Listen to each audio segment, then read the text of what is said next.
Amazir, est-ce que tu préfères dire l'Afrique du Nord ou Maghreb? Moi, je préfère dire l'Afrique du Nord. Ouais. Pourquoi? Parce que c'est le nord de l'Afrique, c'est ça. Maghreb, ça regroupe tout, en fait. Il y a quelqu'un qui l'avait dit.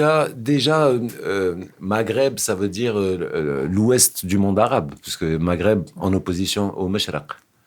Et aussi parce qu'il n'y a pas vraiment de... Il n'y a aucune raison, en fait, de diviser. En fait, je pense qu'une grande partie de nos aliénations respectives viennent du fait qu'on rentre dans une espèce de compétition entre États-nations. C'est-à-dire qu'on veut absolument avoir des aspects, nous, ou un aspect, si tu préfères, qui est comparable à d'autres États-nations. C'est-à-dire qu'on est toujours sur des modèles qui sont, quel que soit le régime, je ne parle pas spécialement de république, monarchie ou quoi, ça c'est encore... c'est accessoire. C'est pas ça le vrai souci. Le vrai souci, c'est que on a dû plaquer sur nos peuples des espèces de concepts d'État-nation qui ne correspondent pas réellement à ce que sont les gens.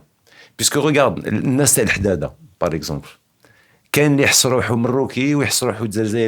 je connais plein de gens, par exemple, de Oujda, qui se sentent très, très algériens, parce que la moitié de leur famille, elle est d'Algérie. Et je connais aussi des gens de Tlemcen qui se sentent très, très marocains, parce que toute leur famille vient du Maroc. Ouais. Et ces gens-là, est-ce qu'il leur faut un pays à part ou là, c'est comment? C'est-à-dire, ils existent, en fait. Sûr. Radio Azul International, la radio sans frontières.